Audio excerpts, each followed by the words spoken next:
రేవంత్ రెడ్డి ఎన్ని డైలాగులు వచ్చిండు?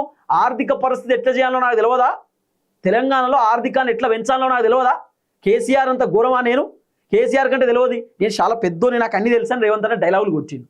ఆఖరికి రేవంత్ రెడ్డి అధికారంలోకి వచ్చిన సంవత్సరంలోనే జస్ట్ 1 ఇయర్లో అసెంబ్లీలోనే రేవంత్ రెడ్డి తేల్చి చెప్పేసిండు, మా తన పైసలు లేవు, పెన్షన్ లేనికి కూడా పైసలు లేవు, దేనికి పైసలు లేవు, ప్రభుత్వ అధికారులకు జీతాలు లేనికి పైసలు లేవు, రిటైర్డ్ అయినటువంటి ఎంప్లాయీస్కి బెనిఫిట్స్కి పైసలు లేవు, మా దగ్గర దేనికి పైసలు లేవు అని రేవంత్ రెడ్డి ఓపెన్ అప్ అయ్యిండు. ప్రభుత్వ అధికారులకు జీతాలు అంటే అప్పులు చేయాల్సిన పరిస్థితిని రేవంత్ రెడ్డి చెప్పిండు. ఇప్పుడు మొత్తం ఓవరాల్గా తెలంగాణ ఆర్థిక పరిస్థితులు బాలేవు. కానీ రేవంత్ రెడ్డి లెక్క అన్ని రాష్ట్రాలలో ముఖ్యమంత్రులు చెప్పుకుంటలేరు మా తెలంగాణ దివాలా తీసిందని చెప్పి.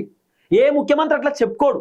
కానీ మన పరిస్థితి ఏందో కానీ మన ముఖ్యమంత్రి చెప్పుకుంటున్నాడు. ఇప్పుడు మన ఇంట్లో మనం ఒక 10 లక్షల రూపాయలు అప్పున్నాం అనుకో, ఇప్పుడు మనం అర్జెంట్ ఒకళ్ళకు 2 లక్షలు కట్టాలి. మనం బజార్ మీదకి వచ్చి అందరికి చెప్పుకుంటామా? ఊళ్ళే మొత్తం బయటకు వచ్చి బజార్ ఎక్కి మనం అంతా చెప్పుకుంటామా?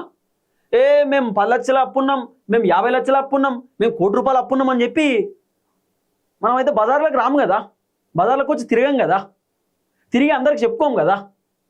బజార్ అంటే నార్మల్గా మన బయటకు వచ్చి చెప్పుకోం కదా, ఊరు బయటకు వచ్చి లేకపోతే ఇది గదె కాడికి వచ్చి మన గ్రామ పంచాయతీ కాడికి వచ్చి ఉర్రం కదా.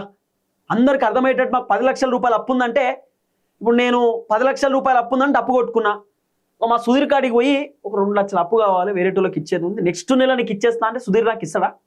ఆయన నా ముఖం మీదే అంటాడు, నువ్వే 10 లక్షలు అప్పున్నావు అని చెప్పి ఊరంతా చెప్పుకున్నావు, ఇంకా నీకు 2 లక్షలు అప్పిస్తే నువ్వు నాకు మళ్ళీ ఇస్తావా అని సుధీర్ ఒక మాట టక్కున అనేస్తాడు. మన తెలంగాణ ముఖ్యమంత్రి రేవంత్ అన్నేమో తెలంగాణ దివాలా తీసింది, ఆగమైపోయింది, ఆర్థిక పరిస్థితులు బాగాలేవు అని చెప్తున్నాడు. మళ్ళీ మాకు అప్పులు ఎవడు ఇస్తలేడు అంటున్నాడు. తెలంగాణ దివాలా తీసిందని అన్న తర్వాత అప్పులు ఎవడు ఇస్తాడు? అప్పుల కోసం పోయినా కూడా అప్పులు ఇచ్చేటోడు చెప్పడా? తెలంగాణ రాష్ట్రం దివాలా తీసిందని చెప్పి ఒక ముఖ్యమంత్రి స్థాయిలో ఉన్నటువంటి వ్యక్తి మీరే చెప్తున్నారు. మళ్ళా మేము మీకు అప్పులు ఇస్తే మళ్ళీ మాకు అప్పులు తీరుస్తారా? మీరు ఉన్నప్పే కట్టలేకపోతున్నారు, మా అప్పేడు ఇస్తారని చెప్పి అప్పులు ఇచ్చేటోడు కూడా ఇయ్యరు. మరి రేవంత్ రెడ్డి ఎందుకు చెప్పుకోవాలి అట్లా? ఇప్పుడు తెలంగాణ రాష్ట్రం ఒక్కటే మొత్తం అప్పుల కుప్పు ఉన్నదా? ఆంధ్రాలో మంచిగుందా, మరి కర్ణాటకలో మంచిగుందా, కేరళలో మంచిగుందా, తమిళనాడులో మంచిగుందా, మహారాష్ట్రలో మంచిగుందా? మన తెలంగాణలో ఉన్నటువంటి రాష్ట్రాలు, గోవా రాష్ట్రంలో మంచిగుందా, బుడబుడ రాష్ట్రాలలో పాండిచ్చేరి రాష్ట్రంలో మంచిగుందా? ఏడ మంచిగుంది? అన్ని రాష్ట్రాలు అప్పులపాలు అయిపోయినాయి, అన్ని రాష్ట్రాలు ఆర్థిక పరిస్థితులు బాలేవు. కానీ అక్కడ ఉన్నటువంటి ముఖ్యమంత్రులు బయటకు వచ్చి రేవంత్ అన్న లెక్కన తెలంగాణ ఆగమైపోయింది, దివాలా తీసి అని చెప్తలేరు కదా. మరి రేవంత్ అన్న ఎందుకు చెప్పుకుంటున్నాడు? రేవంత్ అన్న ఎందుకు ఇట్లా మాట్లాడుతున్నాడు? అసలు ఇట్లా మాట్లాడితే ఎవడన్నా అప్పిస్తాడా? ఎవడు ఏడు దగ్గర కూడా రానియరు. మరి మన ముఖ్యమంత్రికి తెలియదా? అంటే ఏం చేయాలనుకుంటున్నాడు ఈ రాష్ట్రాన్ని?